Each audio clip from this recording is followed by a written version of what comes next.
Coming up on this edition of Mic'd Up Sports, she was a trailblazer for Park Center High School who took her talents to the Big Ten. These days, you'll find this Badger hooping it up overseas. She is Cayla McMorris, and this is Mic'd Up Sports.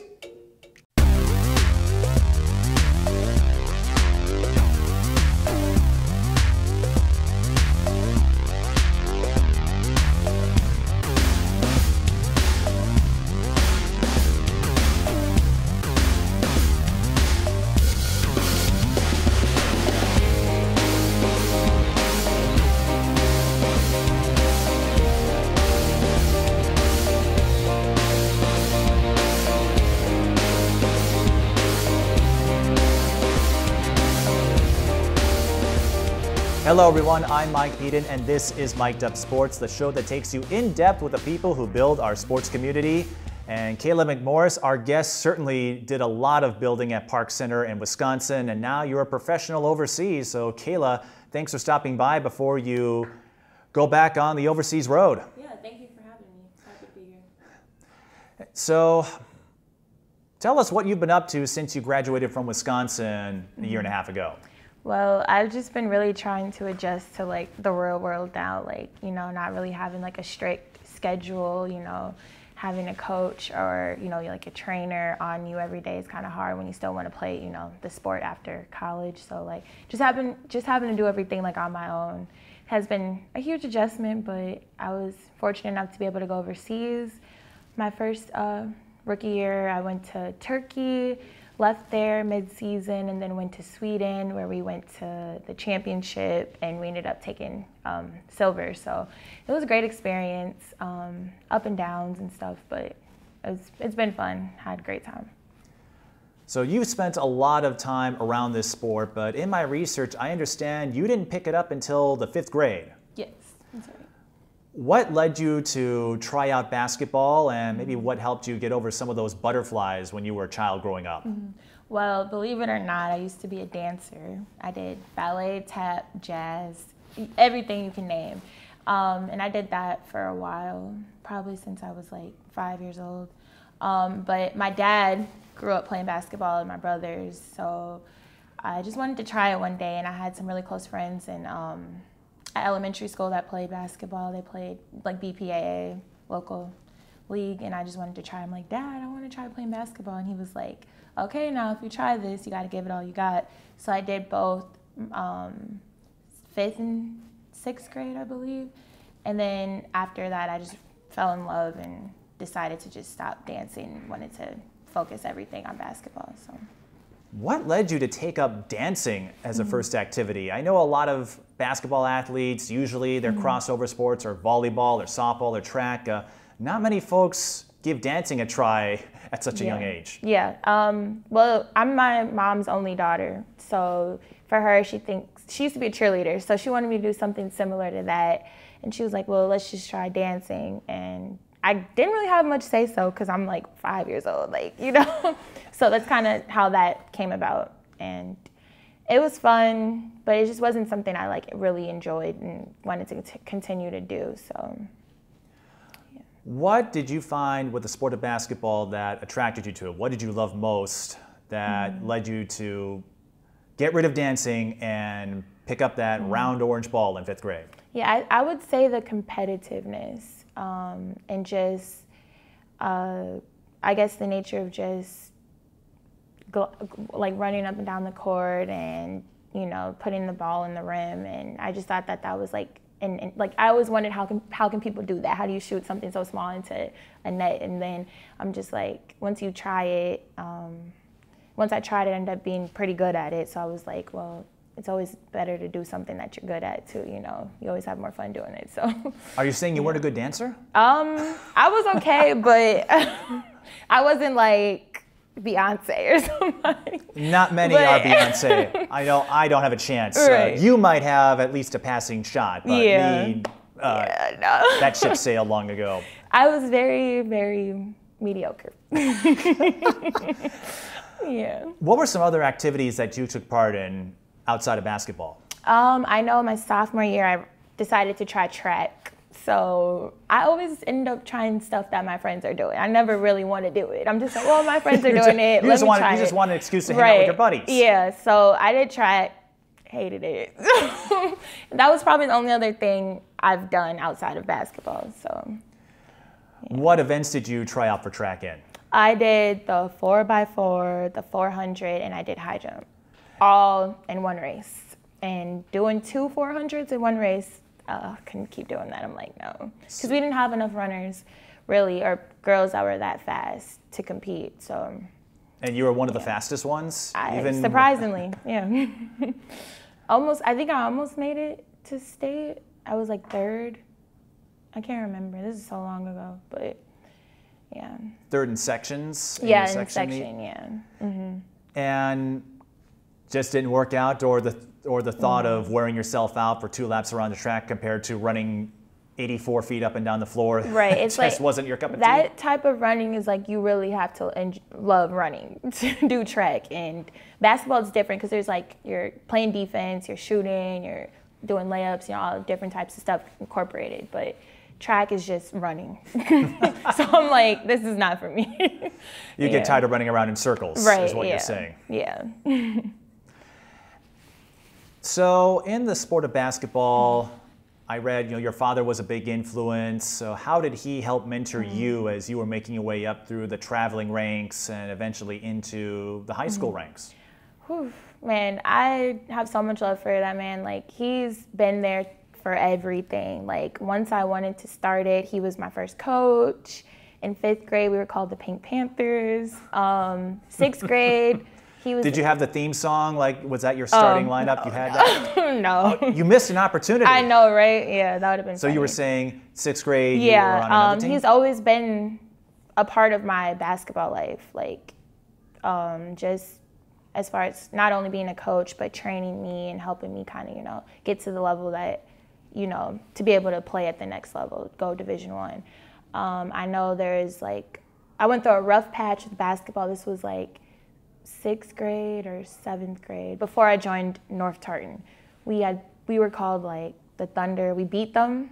I think they're under Farview at the time. This is Tanoa and Kenesha's team and all. Oh yeah, them. Farview. Yeah. They've all the recruits, all the players. Mia Holly, Andrea Adams were part of that team. Yeah, so, some really good girls. So we had beat them one time in a tournament, and I know after that we probably played them again. They killed us, but it was just that. Kind of is where I really decided I really loved it, because it was such a fun competitiveness to play against girls that are really known in the state, and being able to play with them. That's when I really learned hey, I could do this and all this stuff. So then after that I joined them, and then I didn't play much. My first year I wanted to quit, and my dad's no. I remember after one tournament I sucked, completely sucked. He took me to the gym. He's we're gonna cut up some shots, just to kind of keep my confidence going, So he's always been a part of me from that aspect, just helping me through that and kind of getting me to that next level and always pushing me. So.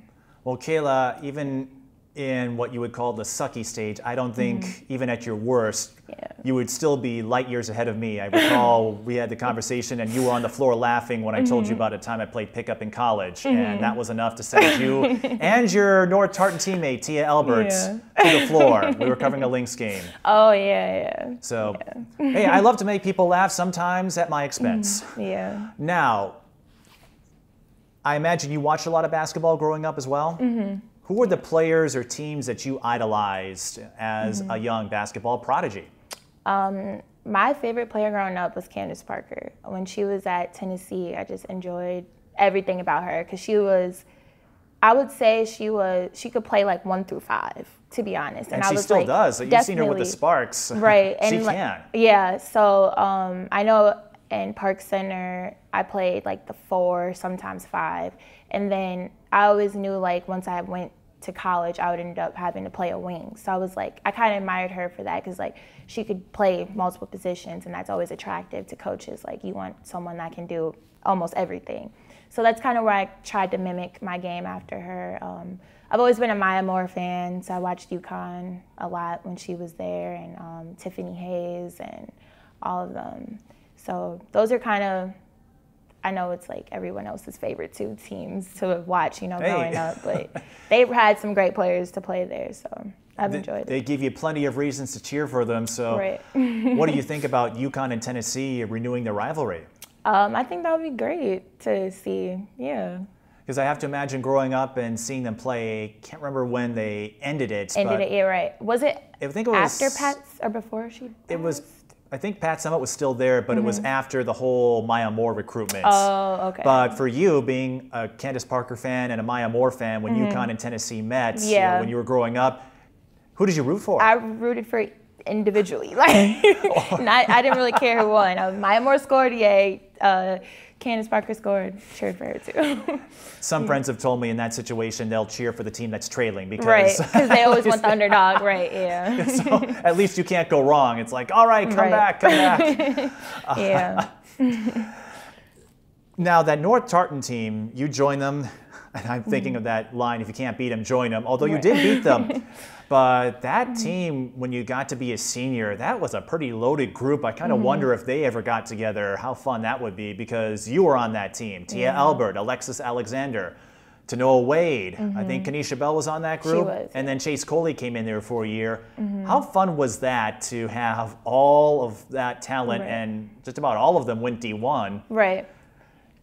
To come together. I know you had a reunion last year, and I imagine even though you played against each other in high school, there were a lot of fun memories just being with such a distinguished group. Exactly. Yeah, I think just aside from like the basketball aspect, we were so close, like off the court. Like we would go almost everywhere together.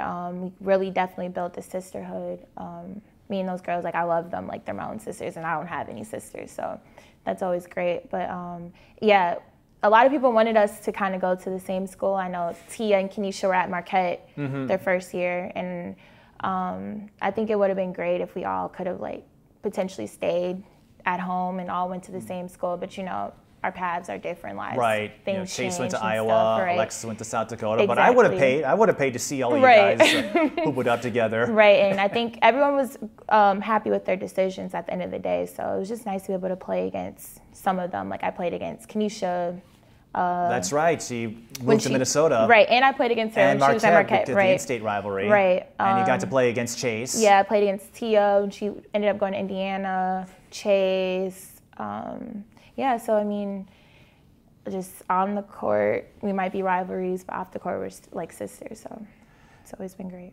And I guess another fascinating thing about that sisterhood, you had a lot of different characters, and it's not like you clashed because you all got along, but you know, Tia would tell me she would trash talk opponents because at 5'5", you know, not many folks were going to give her much respect. So if she said if she scored 40 points, you were going to hear about it. Chase was more low key, and Chase once told me how Tia would get on her nerves because then opposing post players would try to take their anger out on Chase because Tia was riding up. What were some of those characters or dynamics like, and how did you blend into that North Tartan team? Yeah, I mean, we all have different personalities, and I think that's on any team. Like, you might not like bond with someone right away, but once like you start to being around that person or something, you start to click, and depending on just, it doesn't even matter what like type of person they are, they could be completely different from you, and that's just how we were. Like, I was probably quiet at first when I first got there, but once I started like getting to know them, like you start to warm up. So, and they've always like welcomed me with like open arms and vice versa. So that's kind of how those things started. And yes, Tia was probably the one that talked the most on the court. Kenesha would too sometimes, but I think all of us would at some point, but I mean... So you engage in some smack talk too? Of course. I mean, if someone else is talking to you, you might say something back, or if you know, you just killing them, you might just be like, yeah, you know? But, I mean, it was nothing like personal or anything, but it's just having fun. Of course not, but I know like Tia definitely has that personality that you know, she'll get in your face if she's feeling it, but everyone else, you know, I wasn't sure. So I guess we all would have our moments here and there, like you know, if you're just in the moment, right? Yeah, so yeah. I can relate to that. I can understand that. What was your favorite memory from the AAU circuit? Because I think outside, Chase came with you or joined you in that last season, but you know, you treated her like she was part of your squad for years, but right. I mean, your group stuck together, and I have to imagine, as you said, it's a sisterhood. What were some favorite moments from that sisterhood? Oh, wow, that's a great question. I feel like I'm like 30 years old. This is so long ago. I would say this is probably this was before Chase came, but I know we won Nike Nationals in Florida, or not Nike Nationals. Sorry, we won Nationals in Florida. This was, you know, like the ESPN. Yeah. You know, like where their facility is, right? Yeah, we won that. Oh, was that 7th grade, 8th grade? One of those grades. But that was a great time for us because there was points and times where we were so good, but we weren't winning as much. You know, like we had all the talent in the world. It's just sometimes it's kind of hard to get that talent to kind of just do what it's supposed to and win, you know? So that was a great point for us. I know not our last year, but our second to last year, like 11th or 10th grade. In Nike Nationals, we did pretty good. We almost made it to the championship, but we lost. We played some really good girls. Like, we played against Tennessee Flight. I know one time they had, godly, what was her name? I don't know, but they had girls that went to like the University of Tennessee, Stanford, all those places. So we played against some great competition. Just being able to, you know, compete with them and stuff has always been fun. Then off the court, there's so many times I can't even tell you one. We just always had a great time, just dancing and goofing off, talking stuff about each other, like what? Talking eating, stuff? of course, you know. We just had a lot of fun times. Are you saying there were rivalries that were brewing among you guys? No, not like, you know, just fun times, just jokes and stuff like that. It's just how we are. We always joke and laugh. Would Tia always lead the dances? Pretty much. Her and Kenisha were the ones that loved to dance, and Tanoa would dance a lot. And I would try, but I can't really dance, so I was like, well, that's right, because you would quit dancing right. all those years ago. You're like, I can do certain kinds of dances, like ballet and stuff. I can't really. Oh well, I see. That's where you should have owned that. I bet you, like, I know Tia can do some of those more hip hop dances. You're right, urban style dances, but you should have challenged him in ballet. You would have wiped the floor. Probably won, right? Yeah, exactly. You should have capitalized on those advantages, Cayla. You missed out. I know, right? But you talked about the growth with North Tartan and just kind of making a winner out of that program. It took a while for you to do that with Park Center. So do you remember when you first joined the Pirates and what that was like? Of course, we know what happened in the end. You ended your high school career with a state title, but getting to that point required a lot of perseverance. Right. Man. So I've always played Park Center traveling from 6th grade to like 8th grade. 8th grade, I did traveling and I played freshman, on the freshman team for Park Center. Then there was a point where I wanted to transfer and do what everybody else did. Like, we've had a lot of good girls that live near Park Center but end up going to like Hopkins and other schools. De La Salle. Exactly. So I kind of wanted to jump on that wave, but then I'm like, why do that? Like, I don't want to have to travel far just to go to high school when my high school is right up the street. Like, so I decided to stay. Sophomore year, I ended up making varsity. I mean, my freshman year, I started varsity, and then up until I graduated. And then my sophomore year, I want to say no, my freshman year to like my senior year, we've always played De La Salle to go to state. Lost to them. This is when Tyshana and Elena Starr were on the team. And Park Center was in 3A at the time. Exactly, and we were 3A. Lost to them every year from my freshman year up until my junior year, up until they graduated. Yeah, and then the tables turned. Exactly. I remember that. Right, and then I just feel like, why leave when you can try to build your own dynasty at your homegrown school? You know, like, why do what everybody else does and leave and try to build a championship somewhere else, and you could have had that in your local community, you know?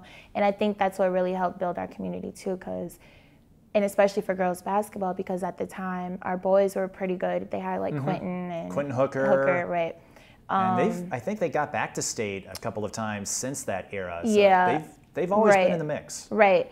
And then so at the time, like, our basketball was really like popping. Like, we were like really good. And then just to have like the girls finally win, you know, and make it to state, and then win state was something that was like kind of just was like a shocker. Not really a shocker, but like well, it was a great shocker. thing. Triple I know, overtime. right? The game was a shocker, but like people knew like how good we were at the time. Like even though we had like I had no idea. 4 freshmen starting. I tease. Right. So that was just great. It built up our community. I know my mom started these shirts. I was gonna wear my shirt today, but it was in the laundry. And it You'll said, wear like, it when you go to Germany, right? Right. It said like Park Center Pirates, we go next. That meant like it's our turn to kind of do what we're supposed to do, you know? And it definitely was, yes. Yeah. But before that moment, you had to endure a lot of frustrations. I imagine to go 3 years in a row and get knocked out by De La Salle in the section round. I'm guessing were they all section finals? Yeah.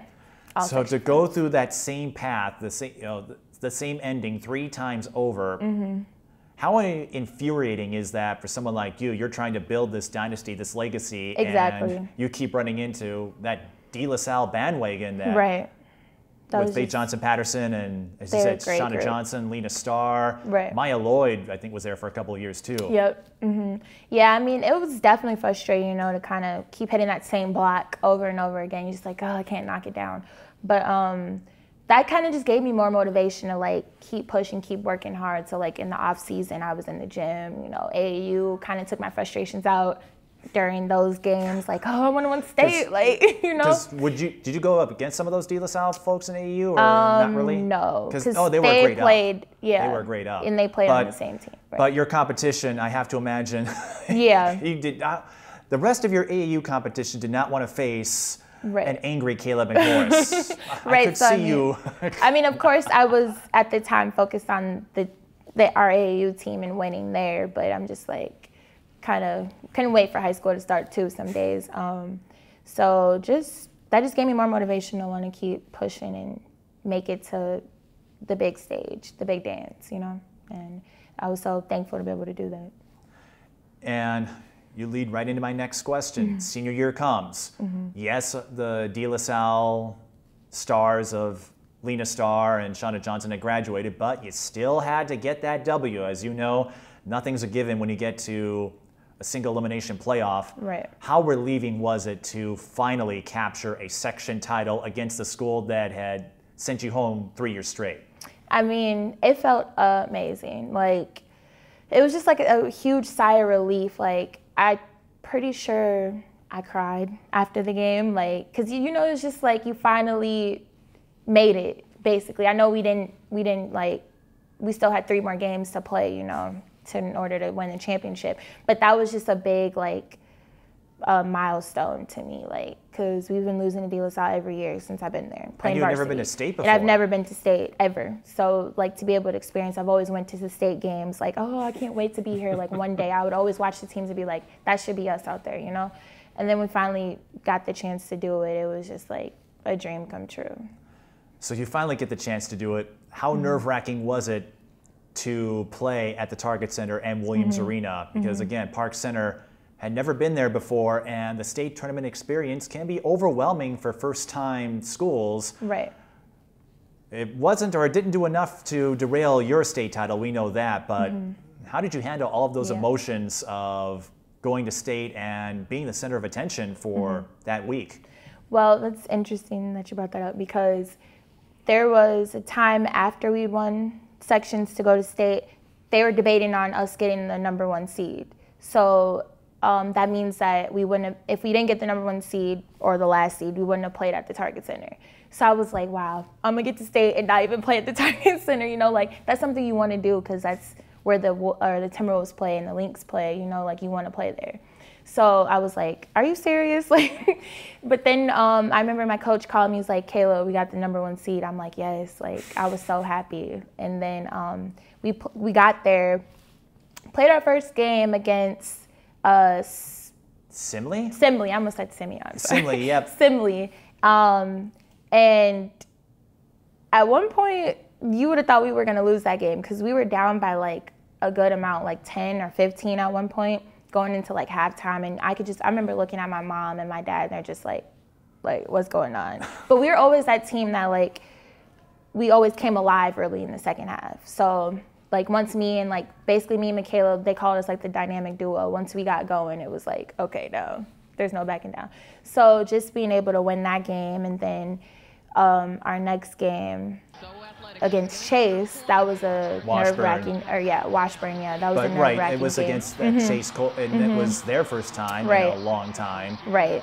And Chase is like LeBron, so right, Chase had that fantastic that senior season. She definitely balled out. A lot of folks said she really grew between junior and senior year, and you saw that. And I remember I covered her because she set the blocks record that's is still intact, by the way. Exactly. So yeah, that was a battle. And that was definitely a battle. And I remember for me, because I got to know the Park Center team a little bit.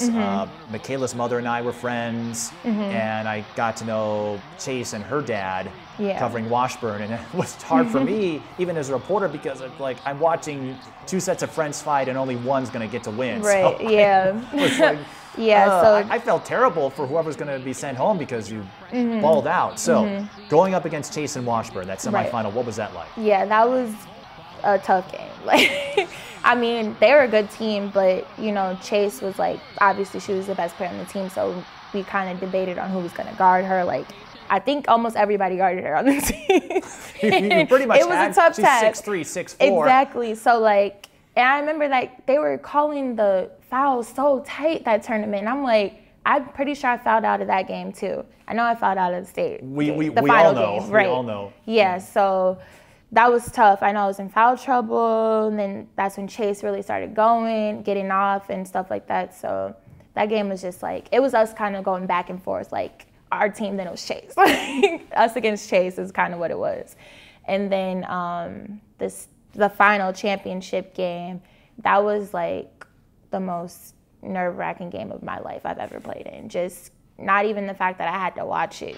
That's right, you had to watch all three overtimes. All three overtimes from the bench. I asked you about having to sit there. Yeah. And I imagine if you thought you were on pins and needles before. Exactly.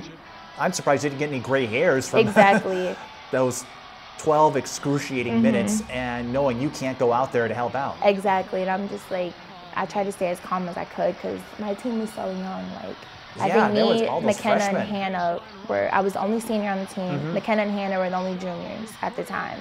So the rest of them are freshmen. Yeah, Faye, Alabama Dilly, Michaela, Danielle Schaub, exactly, and Ann took over that game. So, and Faye, all of them did good. Yeah, so Michaela, I think, got the go-ahead in that third overtime. I think it was an and one, if I remember. Yes, yep. So just watching them, I'm like, oh my God. I was just me. I think McKenna fouled out too. We were just holding each other. That's right. The two seniors. Right, and had to be spectators. And I'm thinking, well, that I wasn't saying, oh, Park Center's done, but it's now you're going to have to put your faith in these freshmen. Exactly. I'm pretty sure a lot of people thought that, it's over with, right? Right, or you're just oh, Park Center's in trouble because your two big names, the school leader in points is out. Exactly. McKenna's out, and you have these four freshmen. I think most of them had played their first year on varsity. You're like, how's this going to go? Exactly.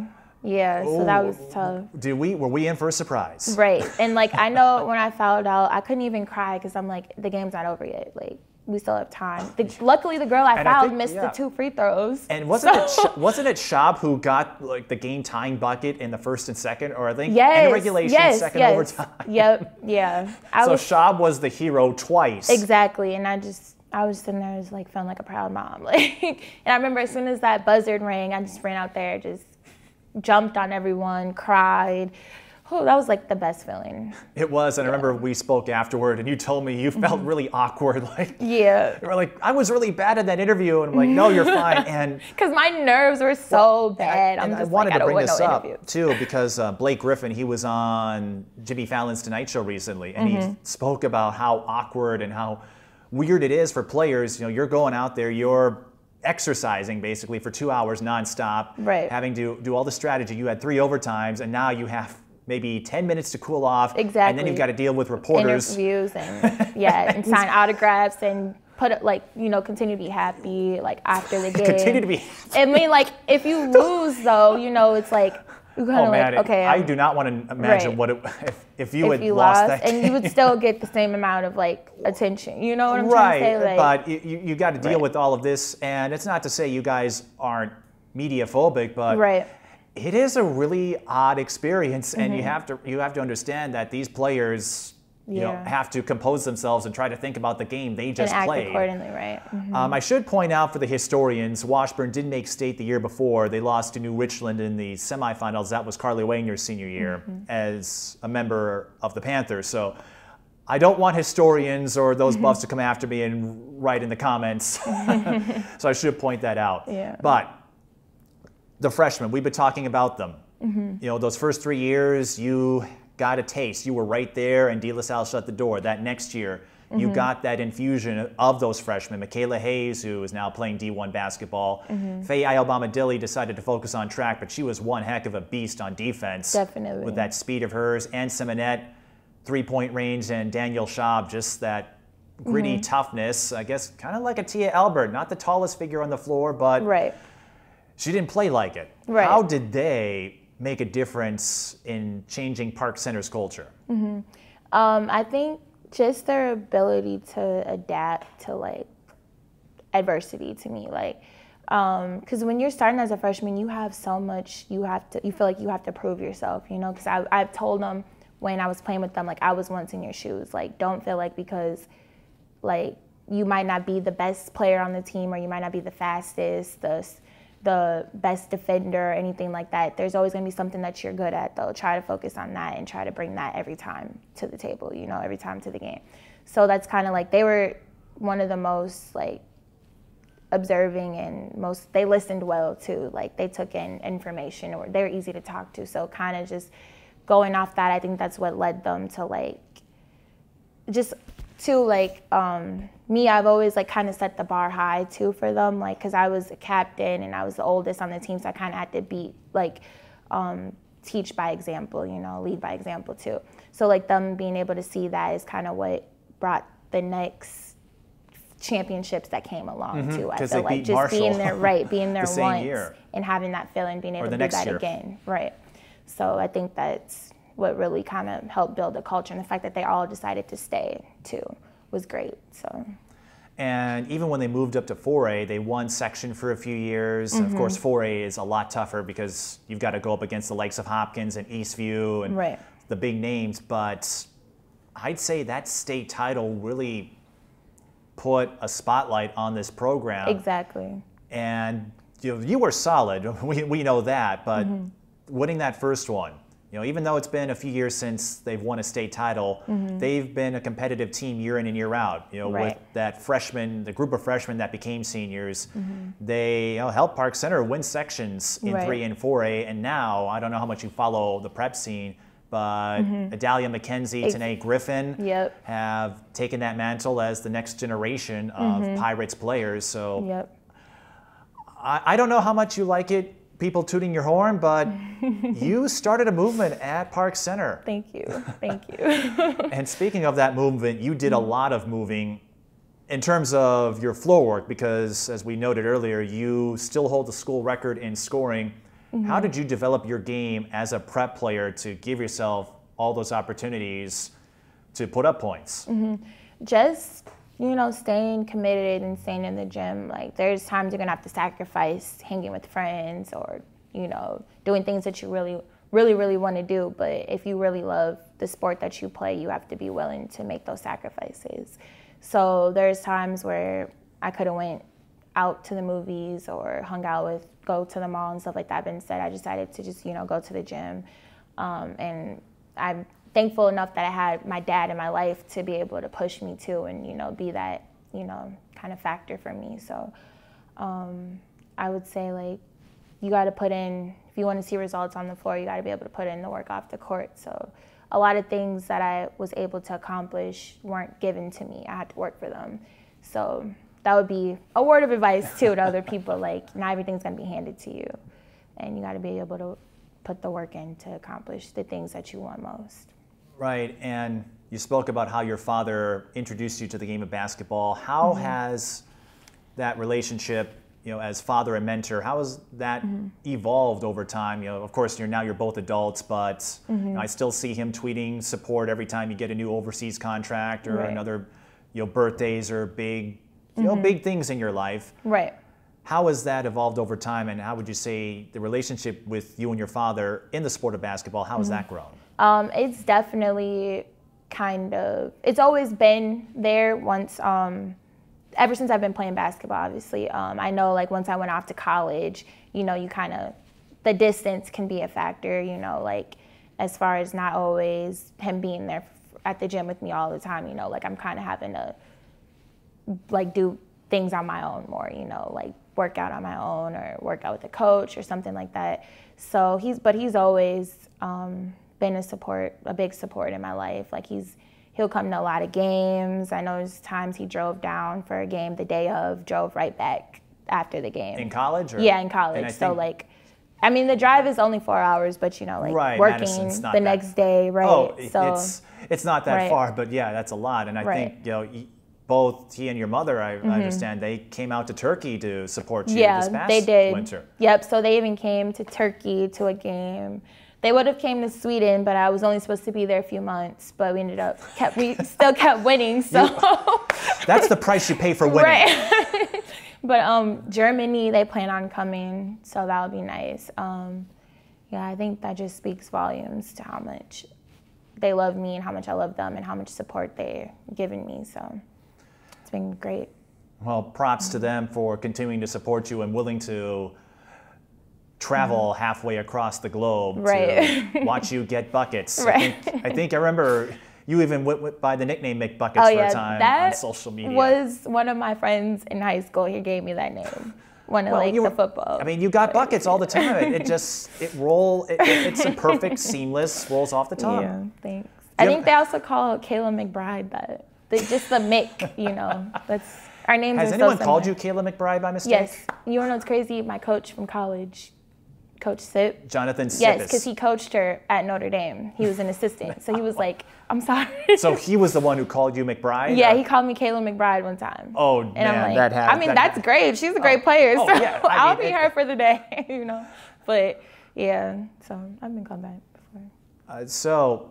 After you won the state title, do you remember what the mood, the emotions were like? Because I know you got quite a bit of coverage from CCX. It used to be Channel 12. So do you remember just the pandemonium and just that euphoria that followed after you ran out on the court, got those gold medals? Yeah, man, it just felt like being on a cloud. Like, literally the next week at school. Like, it didn't even feel like I had to go to class. Like, I literally feel like we could have done anything we wanted to do, like go to school and just like not even go to class. Like, that's how much of an accomplishment it was to the school. So, and I know we had like a pep rally. They ended up hosting a pep rally for us, just for us to congratulate us. And I know I had to give a speech.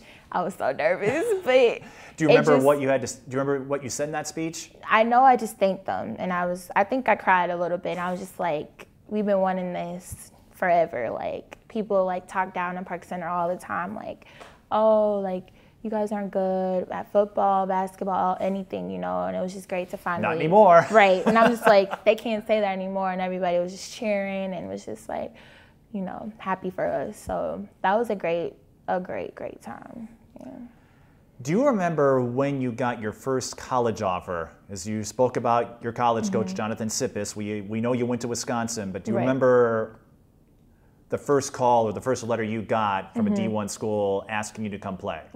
I don't remember the first letter, but I remember my first offer, and it was from Creighton my freshman year. They were like really on me, like, because I know I went to a camp. Me and Alexis Alexandria went to a camp there, and after that, like, they had offered me my freshman year, and then they were like, one of my first offers. So I remember them, definitely. How many schools altogether gave you an official offer? I don't know. I can't remember. You were getting flooded with letters, though, for like 3 years? Like, boxes of letters. Like, yeah. And I'm pretty sure I still have those letters, just as a memory, I can't remember the exact amount of offers, though, but yeah. What led you to go to Wisconsin? Because it's a D1 school, and at the same time, I guess in a way it's similar to Park Center, where you were maybe trying to approach it, giving that school some history. Wisconsin and women's basketball doesn't have the richest of histories, but hey, you're still D1. Right. What led you to cross the border? Well, I knew that I kind of wanted to experience like life out of Minnesota, because that's all I'm used to, and I wanted to kind of get out of my comfort zone and go somewhere with like all new people, faces, and a new place, new atmosphere. So that's kind of what led me to Wisconsin. Coach Bobby Kelsey was there at the time. She was like, just me and her clicked, like not even just from a coach and player aspect, just like almost like a second mother to me. She was very welcoming. And at the time, I know she had all women on her staff. And I thought that was interesting, because I've always been coached by men. So I was like, I wondered what it would be like to be coached by a woman that's actually played and, stuff like that. So that was nice. And then she ended up leaving, and Coach Sip came in, and he kind of just took us under his wing. And he knew kind of what to expect coming in. He knew we'd have to do a lot, because like we didn't have a lot of pieces, a lot of injuries since I've been there. And just, I had a great time with him as my coach too. And yeah, so that's kind of what led me to go there. And then I know like we didn't really have the outcome I wanted, but like I was able to like build relationships with a diverse group of people. Like I still talk to a lot of people from Wisconsin that I probably thought I wouldn't, still have relationships with, even the staff. Like I know today I messaged our old director of communications, and she's just super supportive. We talked about like job opportunities and stuff like that. So like that just shows like I can always rely on the people that were there. So that was great for me. And I'm glad you brought that up, because I think that's a point a lot of fans miss. Fans of the sport, they focus so much on records and titles, and how many NCAA tournaments did you make? Right. How many conference titles? But I covered Minnesota for a few years at the college level, and they kind of went through that as well. It was, I think, Pam Borton's last few years, so they were on a decline, and then kind of they've been going through a transition for a while. But even if you were on a team that lost every game, thankfully that didn't happen to you. Like you said, the relationships and the memories and the connections you build, they last with you forever. Exactly. And over time, when I would see the alumni come back at Minnesota games, no one ever brings up the records or where they finished in the conference. It's more, hey, they got to be a part of something, and I have to imagine you had several of those memories at Wisconsin. And on that note, even if the records didn't suggest it, what were some of your favorite memories from your time as a Badger? I would say just being able to, I guess I probably sound repetitive, but just being able to build like sisterhoods and relationships with the people I met, going to like football games, because Wisconsin football is really big there. We're known for like the jump around Camp Randall. Camp Randall. I think the Green Bay Packers have tried to adopt it. Probably, yeah. It's a Wisconsin thing, and their football following is huge. Exactly. And, your former teammate's older brother, Suzanne Gilreath, her brother David, has a record, went to Wisconsin and got that kick six against Ohio State. Exactly, yeah. And I don't know if you remember Tessa Sitchie. Yes, yep, her from brother Hail Murray. Played there. And Carmen Backus is there now. Yep. I know Cassie Rochelle went there. So there have been a few folks. I think Taylor Wirtz, was she another Minnesota kid? No, maybe? she's from Wisconsin. Wisconsin, okay. But there have been a few Minnesota kids to cross into the border. Exactly. So it's not like, not known for us to go across there, but I know Minnesota and Wisconsin are big rivals. With the X thing, but and battle of the border, It was a running joke for years that it's not a rivalry if it's one-sided, because for 15 years, Wisconsin kept always winning and winning until last fall. I remember I was covering the Thanksgiving tip-off at Hamlin, and then I get a ping or an ESPN message saying Minnesota won the X, and I'm like, are you kidding me? Right, yeah. That was, probably sad not day to be a Badger. I was going to say, probably not so great a moment for you, but for Minnesota. The Gopher. I'm a Gopher. I was not good enough to be an athlete, but I attended the U of M, and to do it on the road, Right. So yeah, that was a big thing. But I will say this. There's one place I do like to visit near the Wisconsin campus, and that is State Street Brats. Yes. Mm-hmm. The first time I went there, I was coming back from the Lynx second title. We drove all the way back from Atlanta to Minnesota, and we made a stop to watch some football, and we hung out at the Wisconsin campus, and that was the first place I went to where I felt they did brats justice. Yeah, they're known for brats, so brats and cheese. Oh yes, Yep. brats, cheese, beer, Cheese, but you stayed yeah. away from the beer, right? Definitely. As a player. Yeah. Well, the reason I asked about your favorite moments is because I think that season after you interned with Swish Appeal and covered the Lynx, I know you had to go back to school before the playoffs, but I'm sure you were following it. You got to see Maya Moore's buzzer beater that lives in history in game 3 of the finals. Yeah. And then later that season, it wasn't a finals game, but you got a taste of a buzzer beater win. I think it was some December game. It was a non-conference play, but I remember getting a release because I still get all the Big Ten releases, and they were hyping up your buzzer beater shot. Oh, win a game. That was my sophomore year. Yes. Yeah. This was at our Thanksgiving tournament in San Diego. Yep. So, you know, that season after you saw the Lynx win their third title, you hit a buzzer beater shot. Yeah. Does that stand out as like a moment, one of your top moments as a player? Yeah, I would say, because I don't think I've ever hit a buzzer beater shot ever since then. So that was great. That was my first time, and I thought, oh wow, this is what it feels like. This is cool. To win the game too, I'm like, this is amazing. But yeah, and yeah, that was great. And just looking back at your basketball history, what was your favorite moment and what was your most embarrassing moment as a player? Like overall? Yeah. Okay, of course my favorite moment would be winning state. That was just a great accomplishment. Like everything around that, it was just great. My most embarrassing moment. You're making me go back. I'm trying to think. That's what the show's about. I don't know. I just probably I remember times where I've missed wide open layups or tripped going up for a layup or ball hit off my leg like wide open. But I don't really have like a specific time, if that makes sense. But that's fine. I asked because it's one of those things when it happens you probably feel real silly, but over time you just kind of laugh because that's part of the game and you understand that if you make an errant pass or miss a layup, everyone else has done the same thing. Yeah. Oh, wait. Okay, this was at Michigan State. I shot the ball and it got stuck. Oh, you had a wedgie? And this was at Michigan State, and you know they always have fans, like a lot amount of fans.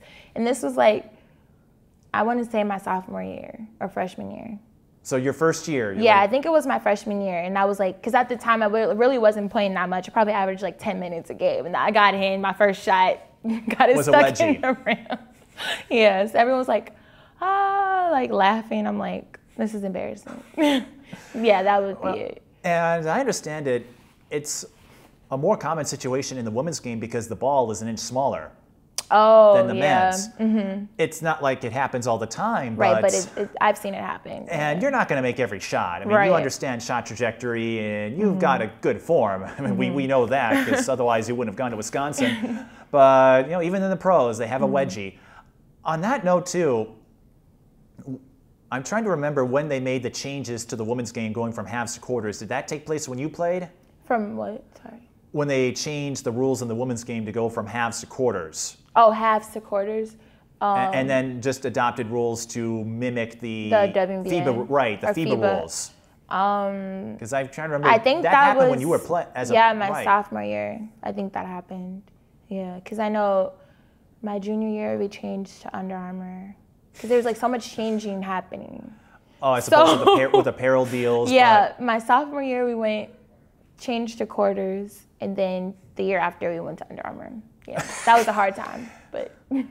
You're not an Under Armour person? I love Nike. We were Adidas, and then we were Under Armour. So you were Three Stripe Life, then Under Armour, right? And are your overseas teams? Are they Nike teams? No, They're Or do they usually have sponsored by other, like, local banks Okay. and stuff like that, but you can wear it literally whatever. There's Okay, not so really, you went like, back to the Nikes? Yeah. And stuff. That must have been a relief after having to...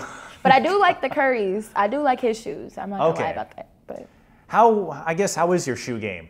I mean, I worked at Finish Line over the summer, so I was able to get good deals. Oh, you're able to cop some pairs. Yeah. Okay. I like these. These are comfortable. Nike React Presto. How many pairs do you own? Whew. Over 30. Over 30, okay. I know. That's not that much. There's people that are worse than me. Because I think, Tia Albert, she's but big, she is involved with shoes. Right, and She, that's like, kind of part of her yeah. business brand. She wanted to get into that, but Right. I know some folks that are obsessed with it. Yeah. And actually, my first guest, Alexis Gray Lawson, told me what you see in the high school game now. I don't know if you had the same approach. Players will not wear their shoes unless it's in a game. I guess players of the older generations, they wear them around, but you see more often now high schoolers, I don't know if college players did this, they'll wear their basketball shoes on the floor and they won't wear them anywhere else. They don't want to scuff them, they don't want to get them ruined. How was your approach to that? Yeah, I only wore my basketball shoes on the basketball court. I wouldn't wear them around like a casual Were you afraid shoe. of giving yourself away, like giving away your secret identity? Oh, no. Like a Peter Parker? I just thought it was weird. Like, I sweat in these shoes. I'm not going to wear them. I was sweating. You know? Like, I don't makes know. sense. It's like, yeah, I could understand that. Yeah. And you said when you started out at Wisconsin, you didn't get a lot of minutes, but your last 2 years, you did lead the team in scoring. So I have to imagine that was a highlight for you. And was there a similar evolution process like Park Center? Because you left at that school's all-time leading scorer, and you didn't break that record at Wisconsin, but you did score over 1,000 points, and you led the team for 2 years. And that's not an accomplishment to brush aside. Right. I think it was kind of similar to Park Center in some ways, just having to adjust, playing with older girls and stuff like that in college. Everyone that you basically play against was like the best player on their high school team, or AAU, vice versa. So that was kind of a huge deal for me, just as far as a confidence aspect, because there was times I felt like I wasn't as good. If I wasn't playing as much, I would let that get to me, and then I kind of was I had to kind of, go outside of just practice and be able to shoot and work on dribbling and stuff like that, things that would get me to play, So I kind of did that after going into my junior and senior year, and then those results started to show a little bit, so yeah.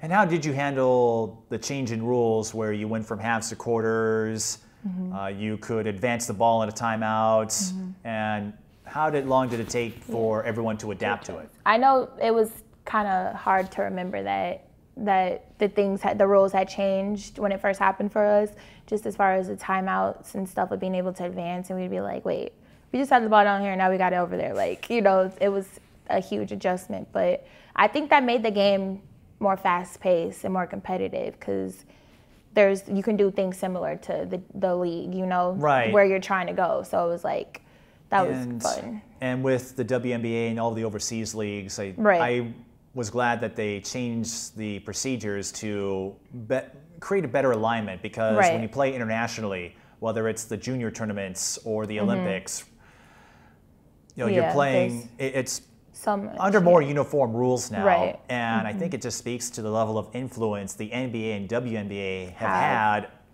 on all aspects of the game. College, pro, and even in high school. Exactly, yeah.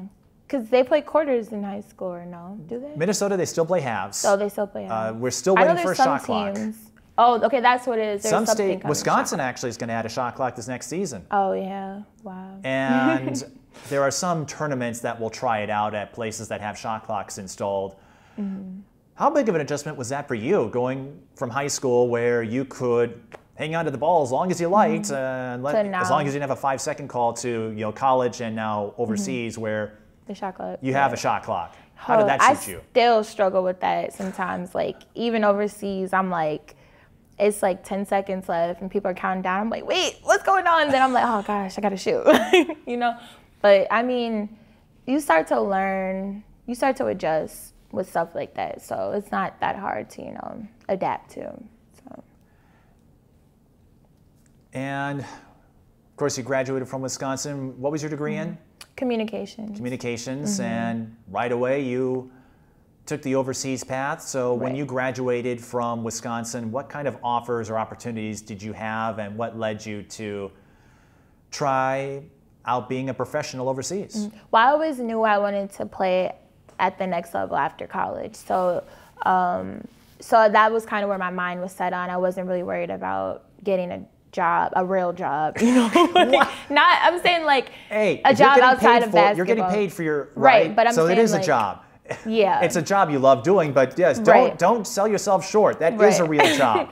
I know, but I'm saying you're like getting paid to play a kid's game. Yeah, I would love that.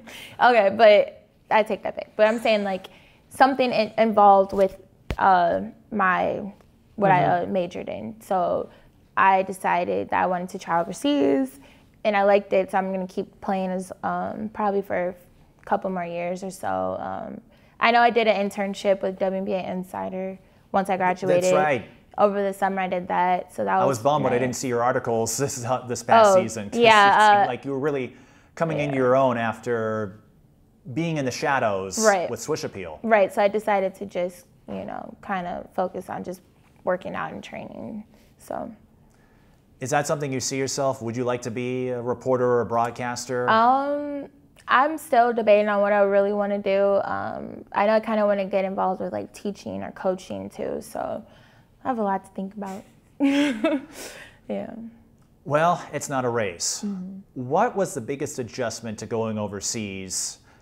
We hear about it all the time from the WNBA players who go overseas to supplement their incomes. Oftentimes, you're the one of few, if not the only American on a team. Right. How did you adjust to, you know, life in Turkey and then Sweden this past season? I would say that just the biggest adjustment is just kind of learning how to be alone, if that makes sense. Like you're all the way across oceans, away from your family, your friends, life as you know it, basically. And then you go into like you're basically going into a different world almost, because it's like a culture shock. Because I was in Turkey, like I'm talking about, I had players on my team that didn't know English at all. Like, hello was probably it. And I imagine it was the same for you trying to grasp, Turkish or Swedish. Right. But Sweden, though, they have to learn English at some point. Okay, so that's a little easier for communication. But in Turkey, I have to imagine it's just as awkward for you. I had a translator, right? So that was kind of difficult, having to talk to coaches through one of my teammates that was learning English at the time. So like, and then like you go home and you have all this time, like you probably spend about 4 to 5 hours, like having obligations, which is practice or lifting. And then the rest of the day is you're basically by yourself. Like you can adventure out, but it's like, I don't know like anything about where I am really, you know, but I met some Americans over there that were on like the first division team, like Cayla Copper, Rebecca Gardner. So Copper, she plays for Chicago. Yep. She went to Rutgers. She plays for Sky. Yep. So I met them, and they kind of like they've been in my shoes like their first years, so they're kind of veterans. So they're like they took me under their wing. Like we went places, stuff like that, hung out. So, and then when I wasn't with them, I was kind of by myself. So it's like you just have to learn how to be able to be alone, you know. So that would be the hardest adjustment. How hard was that for you at first to deal with that level of separation?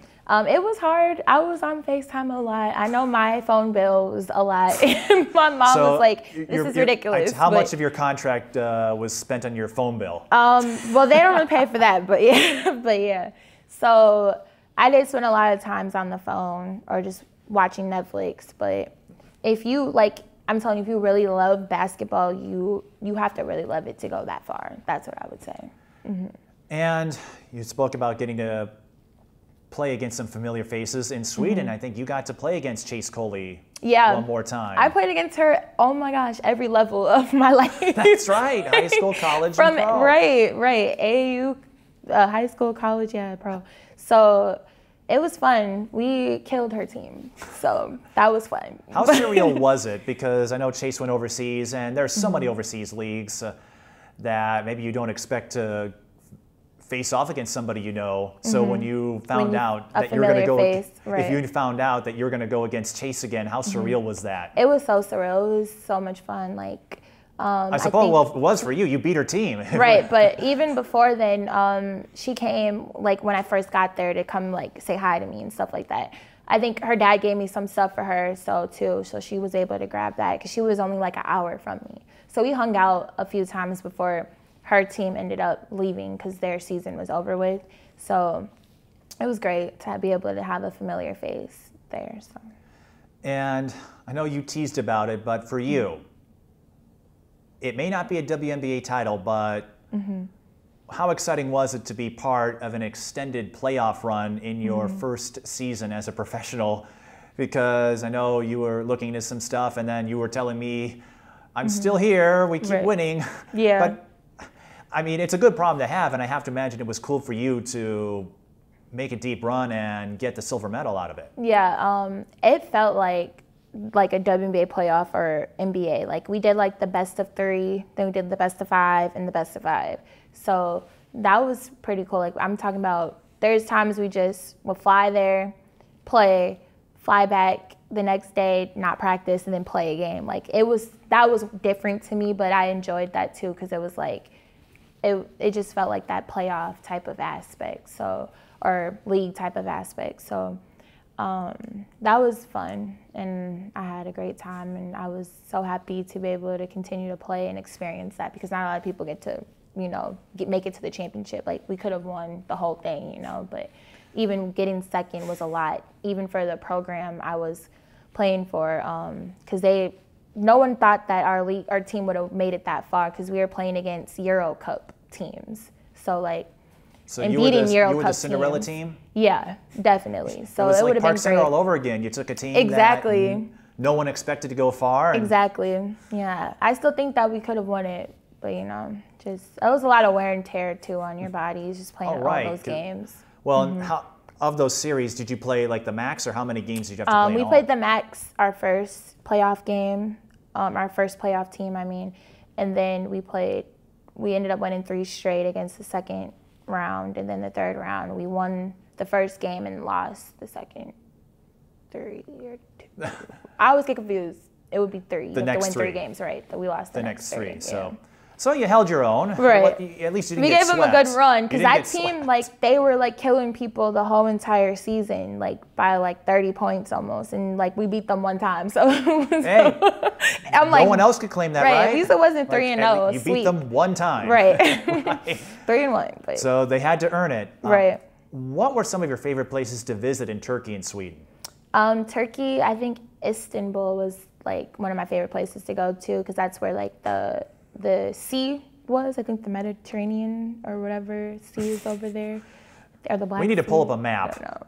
But then like it was almost like a New York, the atmosphere. Like, it was so busy there, a lot going on. So a lot of the people were. I was able to link up with one of my friends from college. He played basketball, Nigel Hayes. I was able to meet up with him.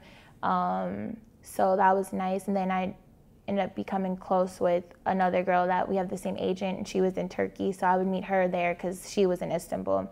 So that was one of my favorite places to go to. And then in Sweden, we were in Gothenburg. So that was one of the bigger cities. Just going actually into the city was nice. Like, it was very Americanized there. So it wasn't like a complete shock or anything. But.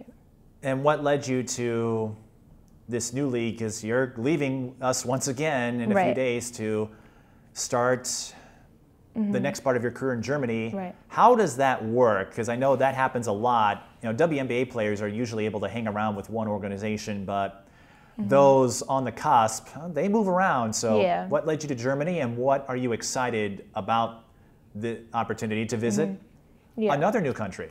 I think just like their league is one of the best leagues overseas, so that would be nice. I'm playing for a coach who coached their Super League team, so that would be a great thing to have somebody with that type of, you know, experience and having that, so that would be nice. Just my agent put in a lot of work for me. So she's a very nice person. Her name's Stephanie. I like her a lot. So she helped me a lot. Right. She helped me a lot with that.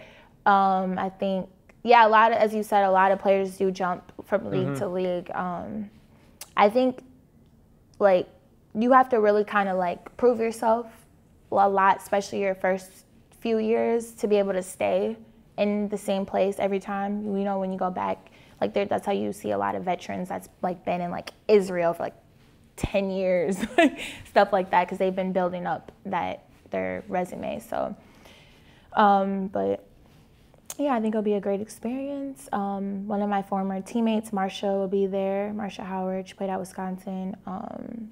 I know one of my friends, she played volleyball at Wisconsin. She's going to play volleyball in Germany, so it'll be great. I'm like, what are the odds? Many people I know, right, so will be. Exactly. So when it comes time for that next Battle of the Axe, you three can get together and exactly, have some fun. Yeah. Right. How long do you see yourself as a player? How long do you want to keep this professional route going? I would say until my body cannot go anymore. But I'm starting to feel that. But I'm just kidding. But I would say I think until I just know, when you stop really loving something. So once I really feel that way, that would be the time I'll stop. Because then it's like, that's when you stop giving in the effort you should give in. So, yeah. And you touched on this earlier about potential career paths. What would be your dream assignments or your dream opportunity after you decide to call it a career on the basketball court? Yeah, I think that if I don't get my teaching license, I really do want to be like an elementary school teacher and then maybe coach like a local high school team or something. But if not, I would love to go into like the field of like being a director of media operations or something like that, where you're like involved in like the social media of a team, like you're assigned to a team and you get to run all that counts and help conduct the interviews after games and come up with stories and stuff like that. That would be fun. But that's quite the divergent set of paths, teaching and media. I mean, they're still involved with basketball or being true. able to help people learn, Who knows? Maybe you could be tapped as a Park Center head coach. Exactly. That would be great. That's something you would consider? Yeah, but I kind of want to get out of Minnesota. So I want to go somewhere warm. I'm tired of this cold weather. I've had it all my life. And I was going to say probably, I know in Turkey, I think the weather's nice, but Sweden, you probably had to deal with it? Both. It snowed in Turkey. Okay. Like a lot. And Sweden, it was cold. And what they consider warm was cold. So I'm like, this isn't warm.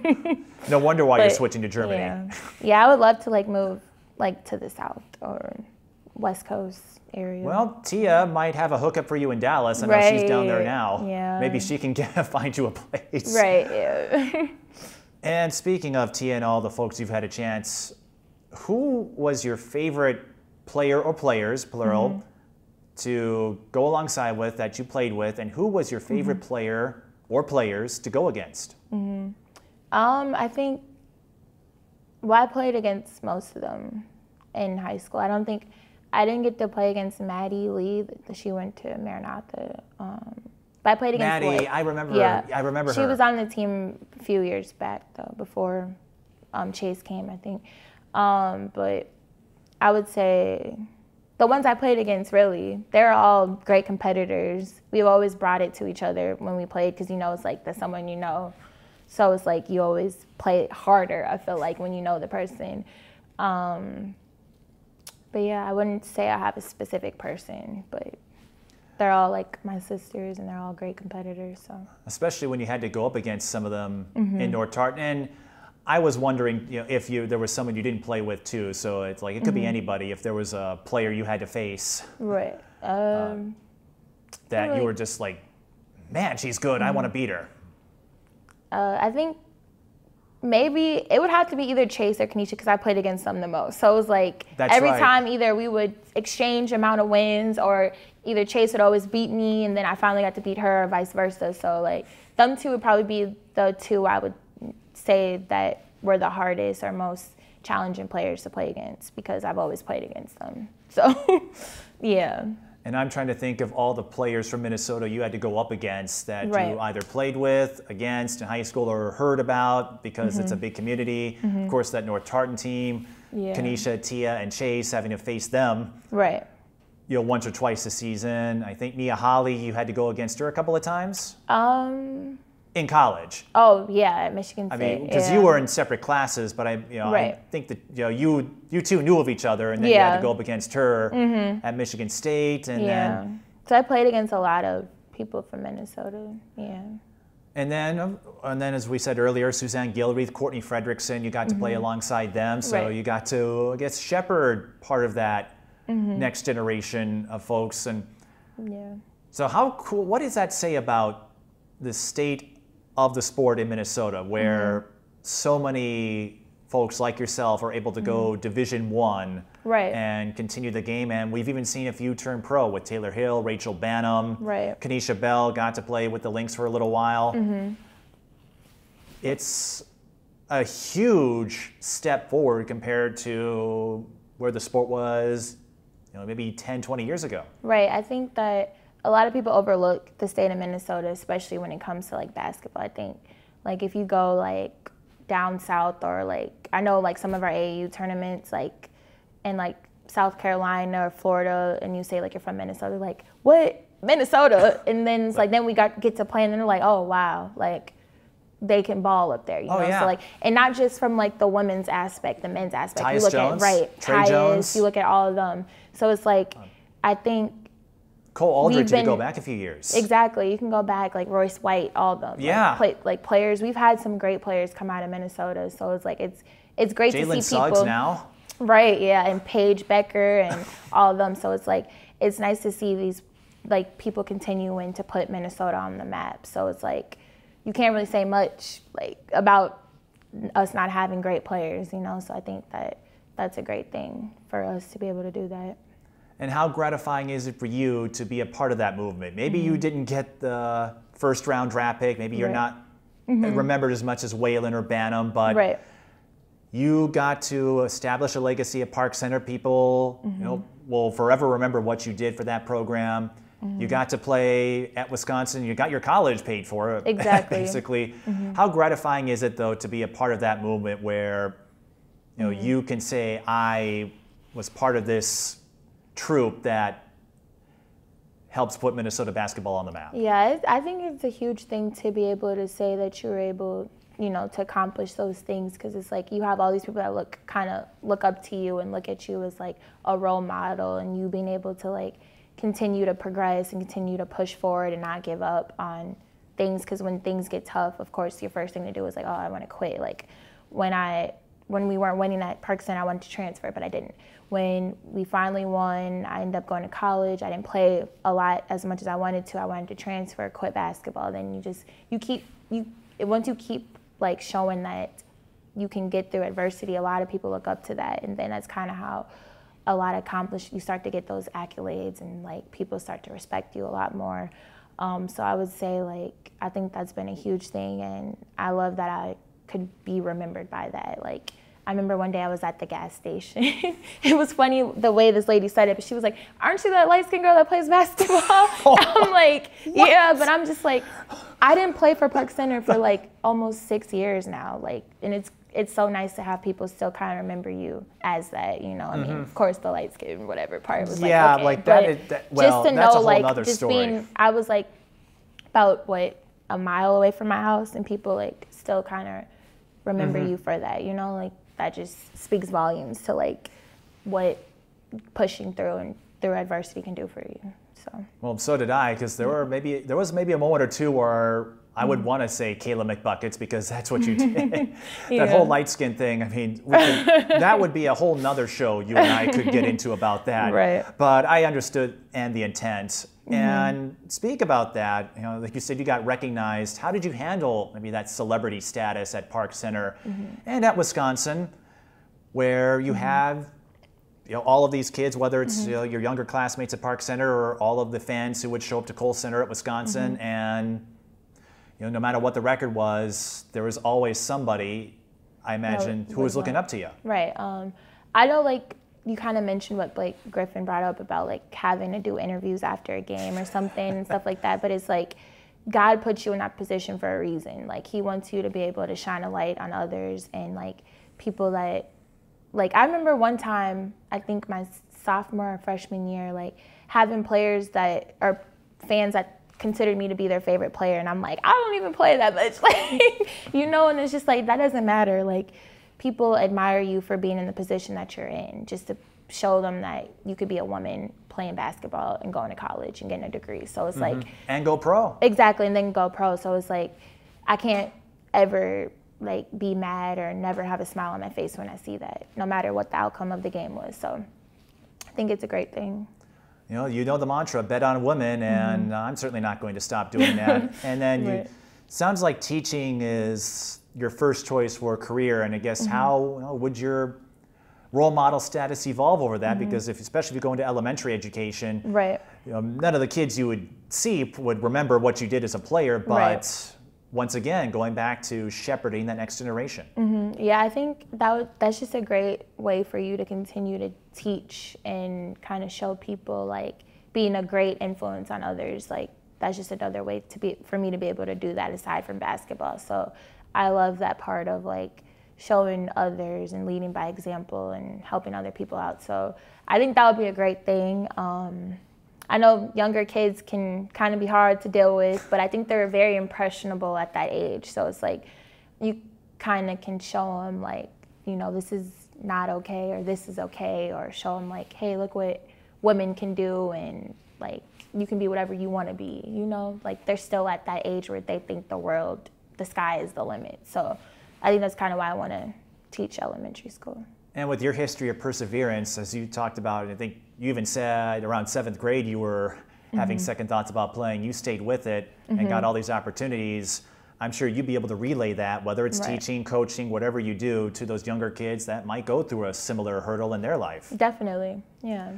Just tell them to keep striving. You're going to have obstacles in life. That's just life. But yeah, I think I could definitely be one to show them and help them and tell them about my experiences and how I was able to persevere. So. Now, before you take off for Germany, what team are you going to be playing for any fans out there who want to see you in action? Like right now? Or The team you're going, when you go off to Germany, what team will you be repping? Or are you still working on that? Yeah. Can we just not answer that question? Because I forgot the name of the team. You forgot the name of the team. Well, you can find Cayla McMorris somewhere in Germany. We might have to play Where in the World is Carmen Sandiego to find her, but rest assured, she will be out there in Germany. I'm sure once you get there, you'll know the team name. And it's not like they roll off the tongue like the Minnesota Lynx or the LA Sparks. They have like 4 names in ones when you go overseas, wow. so it's so hard. Why would they? I don't know.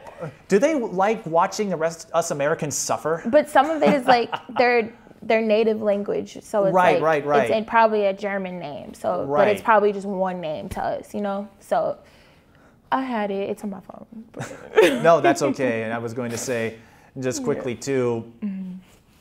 You mentioned Candace Parker being your favorite player, and I know you probably grew up watching a lot of Minnesota. So was there any awkwardness in 2016 when your favorite player got a title at the expense of the Lynx? Oh, Or did you just roll, did you just cheer her on? I mean, I'm a Lynx fan, like as a team and organization. So like I'm just a Candace Parker fan. I could care less about the Sparks. So that was maybe your dream, maybe that was 2 years where your dream matchup, your favorite player and your favorite team, you couldn't lose. Exactly. That was probably the best series of playoffs I've ever seen. Like them two going back at it. Those are good games. Like, and I was happy to be able to say I was able to watch it or live to be able to see it. It's like Jordan back in the 90s or something. Oh yeah, so. I'm glad I was able to watch it, and then of course you got to experience it. Right, and the be year there in 2015, exactly. And who knows? Maybe you'll come back as a writer. Yeah, because WNBA Insider is still around, and I know High Post Hoops, all of these outlets are growing. The Athletic has expanded their footprint, so